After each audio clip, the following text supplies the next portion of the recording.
السلام علیکم ورحمۃ اللہ تعالی وبرکاتہ۔ الحمد للہ وکفا وسلام علی حبیبہ المصطفیٰ، اما بعد، بحمدہ تعالی وبکرم مصطفیٰ صلی اللہ تعالی علیہ وسلم۔ آج کی چھٹی شب میں 8.5 پارے ہمارے مکمل ہو چکے ہیں۔ اللہ کریم بقیہ قرآن عظیم کو صحیح تجوید کے ساتھ تلاوت کرنے اور آپ سب کو سماعت کرنے کی توفیق عطا فرمائے۔ بس اور ایک دن انشاءاللہ العزیز 1.5 پارے کی تلاوت ہوگی، اس کے بعد معمول کے مطابق روزانہ 1 پارے کی تلاوت آپ سماعت کریں گے۔ اور قرآن عظیم سننے کے لیے ویسی ہی بوجھ ہونا بھی نہیں چاہیے، 1.5 پارہ ہو کہ 2.5 پارہ ہو۔ اللہ تبارک و تعالیٰ توفیق دے کہ ایمان کی سلامتی کے ساتھ ہم اس کے کلام کو سماعت کر سکیں۔ 8ویں پارے میں آج جو ہم نے تلاوت کیا سورہ انعام کا باقی حصہ تھا، اور سورہ اعراف جو ہم نے آج تلاوت کیا ہے۔ اور اللہ تبارک و تعالیٰ نے اس میں سیدنا آدم علیہ الصلاۃ والتسلیم کے ابتدائی دنوں کا ذکر فرمایا کہ جنت میں جب وہ تھے تو جو معاملات ہوئے، اللہ تعالیٰ یہاں سے فرمایا وَلَقَدْ خَلَقْنَاكُمْ ثُمَّ صَوَّرْنَاكُمْ، ہم نے تم کو تخلیق کیا، تمہیں بنایا اور پھر تمہاری اچھی صورت دی۔ ثُمَّ قُلْنَا لِلْمَلَائِكَةِ اسْجُدُوا لِآدَمَ، پھر ہم نے فرشتوں سے کہا کہ آدم کو سجدہ کرو۔ فَسَجَدُوا إِلَّا إِبْلِيسَ لَمْ يَكُن مِّنَ السَّاجِدِينَ، سارے فرشتوں نے سجدہ کیا سوائے ابلیس کے، وہ سجدہ نہیں کیا۔ آدم علیہ السلام کو فرشتوں کے لیے مسجود بنایا گیا، یعنی ان کے سامنے سجدہ کرایا گیا۔ در حقیقت وہ آدم علیہ السلام کا سجدہ نہیں تھا۔ یہاں پر بعض لوگ اس سجدے کو لے کر گمراہی پھیلاتے ہیں، جو ڈھکوسلے صوفی بنتے ہیں، ایسے پیر لوگ جو اپنے لیے سجدے کو جائز قرار دیتے ہیں، اور ان کے مرید ان کو سجدہ بھی کرتے ہیں، اور دلیل میں یہ آیت پیش کرتے ہیں کہ جب آدم علیہ السلام کو اللہ نے فرشتوں کو حکم دیا تھا اللہ تعالیٰ نے کہ آدم کو سجدہ کرو، تو وہ جو سجدہ کیا فرشتوں نے، وہ آدم علیہ السلام کی نورانیت، ان کی روحانیت کو سجدہ کیا، اور ہم بھی اپنے پیر صاحب کو اسی طرح کا سجدہ کرتے ہیں۔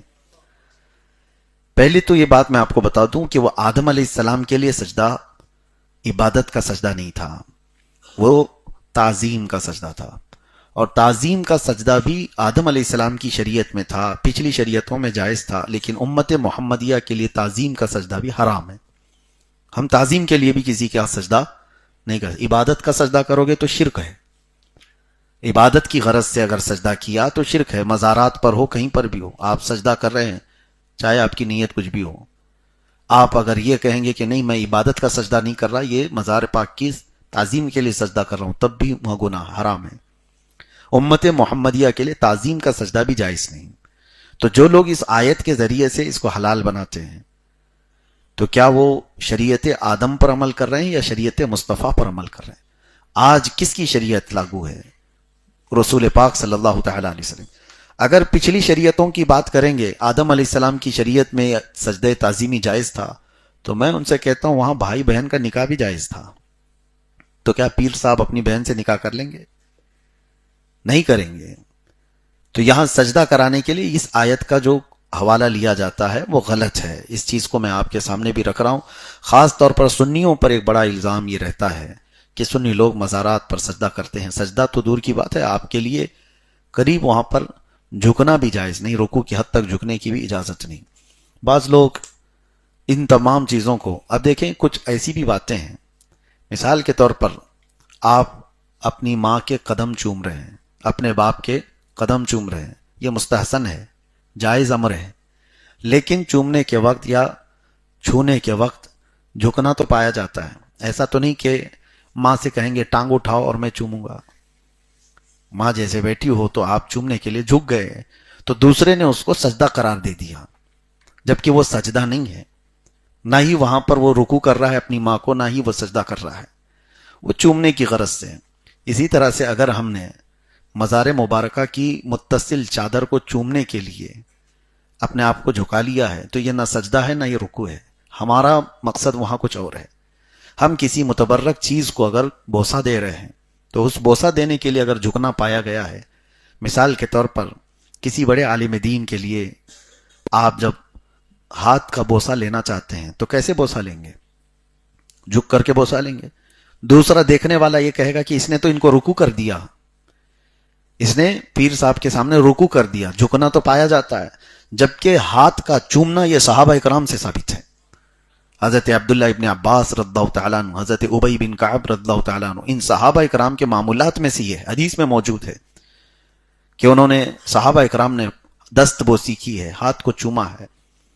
تو یہ کسی کے دست بوسی کرنا، مسافے کے بعد ہاتھ چومنے کے لیے اگر جھکنا پایا گیا تو یہ کیا ہے؟ رکوع ہے؟ رکوع نہیں۔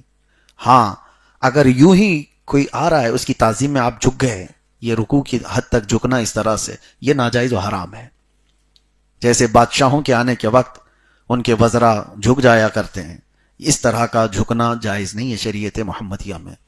ہاں آپ ہاتھ چومنے کے لیے جو جھک رہے ہیں تو وہاں رکوع مقصد نہیں ہے، بلکہ آپ دست بوسی کر رہے ہیں، ہاتھ کو چومنا چاہ رہے ہیں۔ اسی طرح ماں کے قدموں کے لیے ہوا، یا باپ کے قدموں کے لیے، یا پھر کسی مزار مبارکہ سے متصل کسی چادر کو آپ چوم رہے ہیں، تو اس کا مطلب یہ نہیں ہے کہ وہ رکوع کر رہے ہیں یا پھر سجدہ کر رہے ہیں۔ کچھ جاہلوں نے ان تمام چیزوں کو بھی پھیلایا ہے ہمارے خلاف، سنیوں کے خلاف، کہ یہ مزاروں کو سجدہ کرتے ہیں یا مزاروں کی رکوع کرتے ہیں، جبکہ انہیں دیکھنا چاہیے یا صاحب معاملہ سے پوچھنا چاہیے۔ ہم تو ان مزارات مبارکہ کو، سجدہ تو دور کی بات ہے، اعلیٰ حضرت فاضل بریلوی رضی اللہ تعالیٰ عنہ فرماتے ہیں مزار مبارک کسی بھی ولی کے پاس جاؤ تو 4 قدم دور رہو۔ ادب یہ ہے، ادب یہ ہے۔ بہرحال تو آدم علیہ السلام کے لیے جو سجدہ کیا گیا تھا وہ سجدہ تعظیمی تھا جو فرشتوں سے کرایا گیا۔ اب آپ کو میں بتاؤں، تفسیر میں ہے کہ نماز میں ہمارے جو 2 سجدے ہیں، انہی فرشتوں کے سجدے کو لے کر کے نماز میں ہر رکعت میں 2 سجدے کیے گئے۔ اب آپ کو ایک تصور بھی ہونا چاہیے جب آپ نماز پڑھ رہے ہوں، 2 سجدے کیوں ہیں آپ کے؟ 2 سجدے کیوں ہیں؟ ہر رکعت میں 2 سجدے ہیں، ایک پہلا سجدہ پھر دوسرا سجدہ۔ ہوا یہ کہ آدم علیہ السلام کو سجدہ کرنے کا جیسی حکم دیا فرشتوں کو تو سارے فرشتے سجدے میں گئے۔ وہ تقریباً 500 سال کا سجدہ تھا، ایک سجدہ۔ یہ تو حکم کے اوپر تھا، اللہ نے حکم فرمایا تو سب سجدے میں گر گئے۔ پھر جب ان کو اٹھنے کا حکم دیا گیا، فرشتے اٹھے تو انہوں نے دیکھا کہ ابلیس لعین کھڑا ہوا ہے، اس نے نافرمانی کی ہے، سجدہ کیا ہی نہیں۔ تو فرشتے واپس شکرانے پر سجدے میں چلے گئے کہ اللہ تو ہمیں اس گمراہ میں سے نہیں بنایا جس نے اکڑ دکھائی۔ تو ابلیس لعین سے پناہ مانگتے ہوئے فرشتے دوسرے سجدے میں گر گئے، اور یہ بھی اتنا ہی لمبا سجدہ تھا۔ تو پہلا سجدہ یہ عبودیت کے طور پر اللہ تعالیٰ کے حکم پر تھا، اور دوسرا سجدہ فرشتوں نے یہ دیکھ کر کے کہ ابلیس لعین انکار کر کے کھڑا ہے، ہم ان میں سے نہیں ہیں، دوبارہ پھر سے سجدے میں گر گئے۔ اس لیے ان فرشتوں کے یہ جو 2 سجدے تھے، امت محمدیہ کو ہر رکعت میں 2 سجدے دیے گئے۔ پہلا سجدہ آپ اللہ کے حکم کے مطابق اس کی بارگاہ میں عبودیت کے طور پر جھک جائیں، اور پھر اٹھ کر کے دوسری مرتبہ سجدے میں جائیں تو یہ تصور کر کے جائیں کہ اللہ تو سر اٹھانے والے یا اکڑنے والوں میں مجھے نہیں رکھا، میں پھر سجدہ کر رہا ہوں، پھر سے سجدہ کر رہا ہوں۔ اور سجدہ کیا ہے؟ کیونکہ یہاں سجدے کا ذکر آیا ہے تو میں تھوڑا سا سجدے پہ بات کر لوں، کیونکہ اس میں پورا یہ جو واقعہ ہے وہ سجدے کے ارد گرد ہی گھوم رہا ہے۔ سجدہ کیا ہے؟ وضع الجبہۃ والانف علی الارض۔ صحیح طریقہ یہ ہے اپنی پیشانی اور ناک کو زمین پر ٹکا دینا، اس کو کیا کہتے ہیں؟ سجدہ۔ اب سمجھ کے چلیے آپ لوگ، بہت سارے لوگ پیشانی تو لگاتے ہیں، ناک اٹھا دیتے ہیں، یا کچھ ناک لگائے پیشانی اٹھا دیے۔ کچھ لوگ یہ بھی سوچتے ہیں کہ پیشانی کہیں گندی نہ ہو جائے، اس لیے وہ ہلکے طور پر لگاتے ہیں۔ یہاں تک کہ کہا گیا، فقہاء کرام نے فرمایا، جب تک اس کا سر اور اس کی ناک پوری طرح سے نہ دب جائے تب تک اس کا پورا سجدہ نہیں ہے۔ یہ صرف اور صرف اوپر سے ٹچ کرنے کا فارمیلٹی کا نام نہیں ہے۔ اسی لیے اب یہ مسجدوں میں بھی میں اکثر دیکھتا ہوں 4 مصلے لا کر کے، گدیلے ٹائپ کے لا کر کے رکھتے ہیں، اس پہ سجدہ صحیح سے ہوتا نہیں۔ میں تو اس کا عادی نہیں ہوں، لیکن موٹے موٹے قالین اور اس کے نیچے بھی بہت کچھ فوم ڈالنا، ٹھیک ہے، نرم رہنے کی عادت، لیکن جب سجدہ آپ کرتے ہیں تو نہ آپ کی ناک اور نہ ہی آپ کی پیشانی زمین تک جاتی ہے۔ اسی لیے گدے پر نماز پڑھنے کو منع کیا گیا۔ گدا جو ہوگا اس سے آپ سجدہ کریں گے تو زمین آپ کی لگتی نہیں۔ ہاں اب اس کی صورت یہ ہے، قالین تو ہے اب مسجدوں میں، اب میری بات کو لے کر سارے مسجدوں کے خلاف نہ پھیلائیں کہ قالین کے خلاف ہی بولے، عنقریب ہم بھی یہاں لانے والے ہیں، قالین تو یہاں پہ بھی آئے گی انشاءاللہ العزیز۔ لیکن طریقہ یہ ہے کہ آپ اپنی پوری طاقت سر کے ساتھ لگاؤ، جہاں تک آپ کا سر جاتا ہے، جہاں تک آپ کی ناک ٹک جاتی ہے تب تک آپ کو اس پر زور دینا ہوگا۔ جہاں جا کر کے ہماری ناک اور پیشانی رک گئی تو سمجھ لیں کہ ہم کو زمین سے متصل قرار دیا گیا، زمین اس کو لگ گئی ہے، بغیر زمین کو لگائے سجدہ حرام ہے۔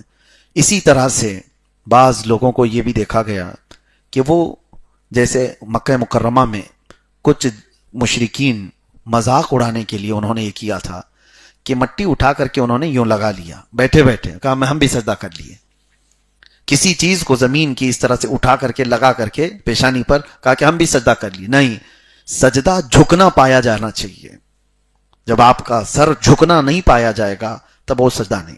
اب یہاں کچھ ایکسیپشنز بھی ہیں، بیمار لوگ جو بیٹھ کے سجدہ کرتے ہیں تو اس میں اگر آپ یہ پوچھیں کہ ان کی ناک اور پیشانی تو لگتی نہیں، کرسی پر بیٹھنے والوں کی وہ تو تھوڑا سا اس طرح سے جھکتے ہیں، تو یہاں پر جو سجدہ ہے ان کا مستثنا ہے، یعنی ایکسیپشن ہے ان کی بیماری کے لیے یا عذر کی وجہ سے، کسی بھی عذر کی وجہ سے، تو سجدے کی وہ دوسری کیفیت ہے۔ جیسے وضو کے لیے پانی نہ ملے تو کیا کرنا ہے؟ تیمم کرنا ہے۔ تو اس میں یہ نہیں پوچھ سکتا آدمی کہ مٹی سے کلی کیسے کرے گا، مٹی سے ناک میں پانی کیسے چڑھائے گا، وہ ساری چیزیں اس کی ہٹ جاتی ہیں۔ تیمم میں صرف دو ہی چیزیں رہ جاتی ہیں، ایک مسح کرنا ہے چہرے کا اور دوسرا مسح کرنا ہے ہاتھوں کا، نہ ہی مٹی لے کے مسح کرنا ہے نہ ہی مٹی سے کلی کرنا ہے، تو ساری چیزیں ہٹ گئی، تو وضو کا قائم مقام تیمم ہو گیا۔ اسی طرح سجدہ جو زمین پر ہم کرتے ہیں اس کا قائم مقام، اس کا بدل جب بیٹھ کر کے معذور کر رہا ہے تو اس کا سر جھکانا ہی سجدہ ہے۔ اور اگر کوئی بیٹھ کے بھی پڑھنے کے قابل نہیں ہے، سو کر کے رہنے والا ہے بستر پر، تو وہ سجدہ کیسے کرے؟ اس کے لیے بھی شریعت طاہرہ نے فرمایا کہ وہ اشاروں سے سجدہ کرے، وہ اپنی آنکھوں کو نیچے تک جھکائے اور اتنی دیر وہ تسبیح پڑھے پھر آنکھوں کو اٹھائے، یہ اس کا سجدہ ہے۔ معاف تو نہیں ہے، آپ کو آخری دم تک سجدے سے نہیں چھٹکارا ہے۔ اور کیوں چھٹکارا چاہتے ہو؟ یہ ایک سجدہ جسے تو گراں سمجھتا ہے، ہزار سجدوں سے دیتا ہے آدمی کو نجات۔ اقبال نے کیا بہترین بات کہی ہے، مطلب سمجھتے ہو؟ یہ ایک سجدہ اللہ تعالیٰ کی بارگاہ میں جس کو تم بوجھل سمجھ رہے ہو، بھاری سمجھ رہے ہو، ہر جگہ جھکنے سے بچا لیتا ہے، ہزار سجدوں سے دیتا ہے آدمی کو نجات۔ مطلب کیا ہے؟ ادھر ادھر جتنی جگہ تم جھکتے ہو اللہ کا یہ سجدہ تمہیں ہر جگہ جھکنے سے بچا لے گا۔ تو یہ سجدے کے متعلق اور کچھ باتیں آپ کے سامنے عرض کروں۔ مسائل شرعیہ میں بہت سارے لوگوں کے سجدے صحیح طریقے کے ہوتے نہیں، اس کے لیے مجھے یہاں بات کرنی ہے۔ پہلے اللہ کے نبی صلی اللہ تعالی علیہ وسلم کا سجدہ کیسا تھا یہ صحابہ اکرام نے ہمارے سامنے نقل کر کے بتا دیا۔ حضور پاک صلی اللہ تعالی علیہ وسلم جب سجدے میں جاتے تو پہلے آپ کے گھٹنے لگتے، پھر آپ کے دونوں ہاتھ زمین پر ہوتے، پھر آپ کی ناک، پھر آپ کی پیشانی اس طرح سے لگتی۔ یہ سجدے کی کیفیت ہوتی۔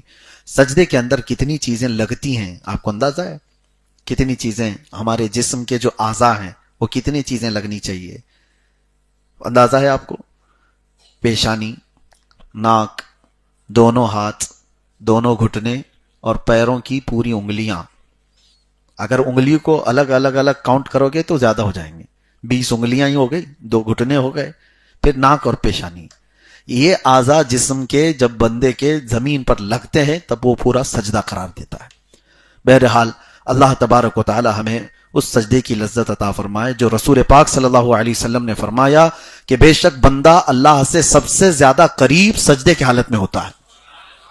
سجدے کی حالت میں اللہ تعالیٰ سے بندہ سب سے زیادہ قریب ہوتا ہے۔ اسی لیے مناجات کرنے والے، دعائیں کرنے والے صوفیہ اکرام وہ سجدے میں دعائیں کرتے تھے، کیونکہ بندہ زیادہ سجدے میں قریب ہوتا ہے۔ اور یہ ایک سجدے ہی کی تو بات ہے۔ سیدہ کائنات فاطمہ الزہرا رضی اللہ تعالیٰ عنہ رات کو سجدے میں چلی جاتی تو فجر کی اذان ہو جاتی تھی، اور پھر وہ سر اٹھاتی تو یہ کہتی کہ اللہ تیری راتیں کتنی چھوٹی ہیں کہ میرا سجدہ پورا نہیں ہوتا۔ سجدے کے سلسلے میں آپ جتنی تحقیقات سنیں گے، اللہ کے نبی صلی اللہ تعالیٰ علیہ وسلم مدینہ طیبہ سے اچانک ایک دن نکل پڑے اور کسی کو نظر نہیں آئے، صحابہ اکرام ڈھونڈتے رہے، اور پھر بے چینی اتنی پھیل گئی کہ صحابہ حضور صلی اللہ تعالیٰ علیہ وسلم کو تلاشتے تلاشتے ہر طرح سے بے قرار ہو گئے۔ حضرت ابو بکر صدیق رضی اللہ تعالیٰ عنہ مدینے کے باہر ایک پہاڑ کے قریب سے گزر رہے تھے۔ ایک چرواہے سے آپ نے پوچھا، بکریوں کے چرانے والے سے، کہ کیا اللہ کے رسول صلی اللہ تعالیٰ علیہ وسلم کو تو نے یہاں پر دیکھا کہیں؟ اس چرواہے نے کیا کہا؟ اس نے کہا مجھے تو نہیں معلوم اللہ کے رسول کون ہیں، لیکن اتنی بات ہے کہ اس پہاڑ کے غار میں ایک شخص کوئی زمین پر سر رکھ کر کے اتنا رو رہا ہے کہ اس کے رونے سے میری بکریوں نے کھانا چھوڑ دیا ہے، اس کے رونے کی، اس کے آہ و زاری کی آواز سے میری بکریوں نے چارہ کھانا چھوڑ دیا ہے۔ تو حضرت ابو بکر صدیق رضی اللہ تعالیٰ عنہ سمجھ گئے کہ یہ سوائے رسول اللہ کے کوئی نہیں۔ جب وہ قریب آئے تو حضور صلی اللہ علیہ وسلم کو سجدے کی حالت میں دیکھا، اور اس وقت بھی میرے آقا صلی اللہ تعالیٰ علیہ وسلم زار و قطار رو رہے تھے، تو اپنی امت کے لیے وہ بھی ایک سجدہ ہے۔ اللہ کیا جہنم اب بھی نہ سرد ہوگا، رو رو کے مصطفیٰ نے دریا بہا دیے، حضور کا وہ سجدہ۔ اور یہ بھی میں آپ کو بتاؤں، حضور پاک صلی اللہ تعالیٰ علیہ وسلم دنیا میں آئے تھے تو سیدہ کائنہ بی بی آمنہ رضی اللہ تعالیٰ عنہ بیان کرتی ہیں کہ وہ منظر کیسا تھا جب 3 دایاں آئی تھیں، حضرت بی بی آسیہ، حضرت مریم، حضرت حوا، اور اس کے بعد اچانک ان کے چہرے پر ایک نور کی شعاع چمکی، پلک جھپکتے ہی حضور صلی اللہ تعالیٰ علیہ وسلم پیدا ہوئے۔ حضرت آمنہ وہ پیدائش کی کیفیت بتاتی ہیں کہ میں نے اپنے بیٹے کو دیکھا جب وہ پیدا ہوئے تو سجدے کی حالت میں تھے، حضور تشریف لائے تھے دنیا میں تو سجدے کی حالت میں دیکھا حضرت بی بی آمنہ نے، نہ کوئی آلائش، نہ کوئی ناپاکی، جسم کے اوپر کوئی میل نہیں، ایسا غسل دیے ہوئے آئے۔ تو سجدہ جو ہے ہر جگہ آپ کو بلندی پر لے جانے والا۔ اور میرے آقا صلی اللہ تعالیٰ علیہ وسلم کی ایک حدیث یہ بھی سن لو کہ حضور پاک صلی اللہ تعالیٰ علیہ وسلم نے ارشاد فرمایا من رکع فجل من رکع فجل، جو اللہ کی بارگاہ میں جھک گیا وہ اتنا ہی بزرگ بنا دیا جائے گا۔ تم جھک کر کے دیکھو، یہاں سے جو اکڑ گیا ہے وہ ذلیل ہی ہوتا رہے گا۔ ومن رفع فذل، اور جو اٹھا دیا اپنا سر، نہیں جھکنا چاہتا ہے، وہ ذلیل ہی ہوتا رہے گا۔ اولیاء کاملین سب کے سجدوں کے متعلق اگر آپ دیکھیں گے، اللہ اکبر، صحابہ کرام رضوان اللہ تعالیٰ علیہ مجمعین کے۔ اب یہاں پر سجدے کی بات آئی، یہ فضیلت صرف ہم نہیں بتاتے، دوسرے فرقے والے بھی بتاتے ہیں۔ اب وہاں ہوتا کیا ہے، اللہ نے قرآن میں فرمایا ہے سیماہم فی وجوہہم من اثر السجود، رسول اللہ صلی اللہ تعالیٰ علیہ وسلم کے جو صحابہ ہیں اور جو متقی پرہیزگار جنتی لوگ ہیں، ان کی نشانی اللہ نے قرآن میں بیان کی۔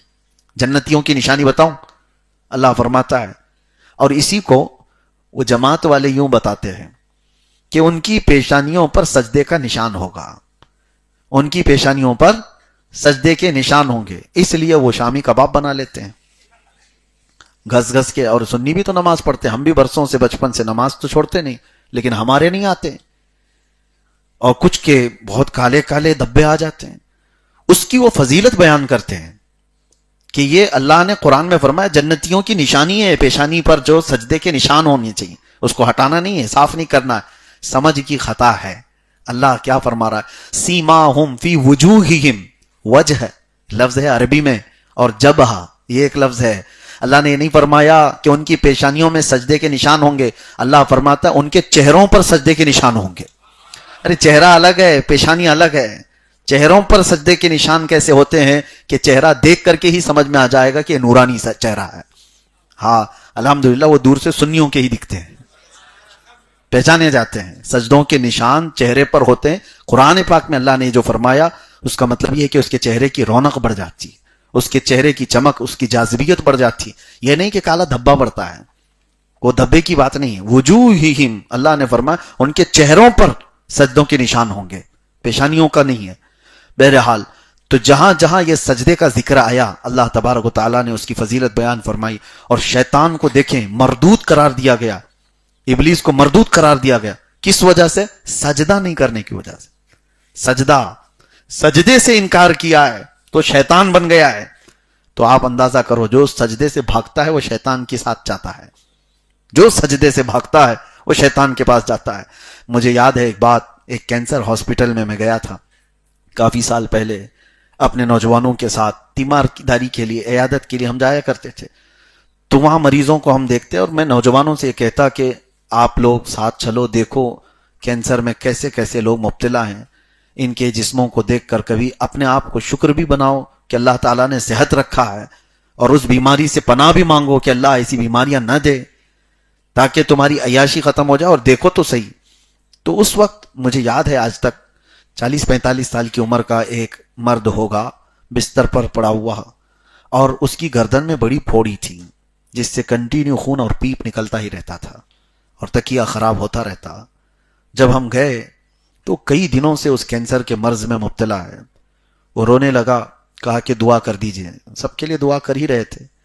اس نے ایک جملہ کہا کہ حضرت اتنی دعا کر دیجئے, بہت شدت سے خواہش ہوتی ہے کہ سر اٹھا کر کے ایک بار سجدہ کروں, لیکن اب میں سجدہ کر نہیں سکتا, سجدہ کرنے کی طاقت ہی نہیں ہے. سر اس طرح سے جام کر دیا گیا ہے کینسر کی بیماری میں کہ وہ تکیے سے اپنا سر نہیں اٹھا پاتا. اس دن دیکھ کر کے پورے جسم کے رونگٹے کھڑے ہو گئے کہ اللہ نے جن کو طاقت دی ہے, قوت دی ہے, وہ سجدے سے بھاگ رہے ہیں. تمہاری گردنیں سلامت ہے, تمہاری پیشانیاں سلامت ہے, اور اللہ تبارک و تعالیٰ کی دی ہوئی یہ صحت برقرار ہے. اور تم اسی لیے یہ ایک سجدہ جسے تم گراں سمجھتے ہو, بھاری سمجھتے ہو, اور پھر کل قیامت کے دن یہ سجدہ تمہارے لیے بھاری پڑ جائے گا. جو نہیں کرنا, نہیں کیا, وہ بھاری پڑ جائے گا. اسی لیے کہا گیا جو ان سجدوں کے حساب میں نکل گیا وہ باقی معاملات میں بھی نکل جائے گا, اور جو اس میں پھنس گیا وہ بہت لمبا پھنسے گا. اپنی نمازیں کمپلیٹ کر لو اس سے پہلے کہ لوگ تمہاری نماز پڑھتے ہیں. اور ایک بات میں آپ کو بتاؤں, بہت تعجب کی ہے, آپ کو زندگی بھر کہا گیا ہے کہ سجدہ کر لو ہر نماز میں, فجر میں, ظہر میں, عصر میں, مغرب میں, عشاء میں, جمعہ میں, سب نمازوں میں آپ کو کیا کہا گیا ہے؟ رکوع بھی ہے, سجدہ بھی ہے. مرنے کے بعد جس کی نماز پڑھی جاتی ہے, جنازے کی نماز میں سجدہ ہے؟ نہیں ہے. جنازے کی نماز میں اب سجدہ نہیں ہے. یہ بتایا جاتا ہے کہ تیرے سجدے کا وقت ختم ہو گیا. سجدہ کرنے کا جو تجھے وقت ملا تھا وہ زندگی میں تھا.